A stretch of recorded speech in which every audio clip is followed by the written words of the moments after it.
हे hi guys, केम शो मजामा. Welcome to my mini blog. तर चला, मी परत आज एक तुमच्यासाठी रेसिपी घेऊन आली, जी की आहे कच्ची कैरीचा चट्टा. तुम्ही बघू शकता, मी जसं तुम्हाला व्हिडिओमध्ये दाखवते तसंच तुम्हाला स्टेप बाय स्टेप तसा चट्टा करायचा. तो खायला इतका भारी लागतो.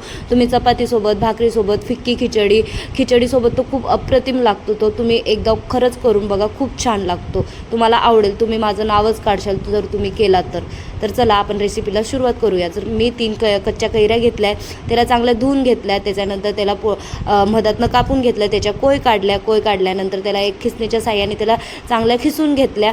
त्याची साल्टं काढायची गरज नाही, कारण की पांढरा भाग खिसायचा म्हणजे साल्टं आपोआपच म्हणजे आपल्या हातात राहतात, ते खिसल्या जात नाही. त्याच्यानंतर त्याला चांगलं धुवून घ्यायचं, असं हलवून धुवायचं जेणेकरून त्याचा आंबटपणा चांगला निघेल. त्याच्यानंतर पूर्ण कडक पिळायचं त्याला, जेणेकरून त्याच्यात जरासुद्धा पाणी राहायला नको, कारण की मीठ टाकल्यानंतर थोडं तरी पाणी सुटतंच त्याला. त्याच्यामुळं आपण एकदम कडक पिळायचं. त्याच्यानंतर आपण त्याच्यासाठी एक तेल बनवून घेऊया. तेलमध्ये टाकायचं राई, जिरं, लसूण आणि कढीपत्ता नव्हता माझ्याकडं, मी मिरची टाकली. तुमच्याकडं असेल तर तुम्ही टाका.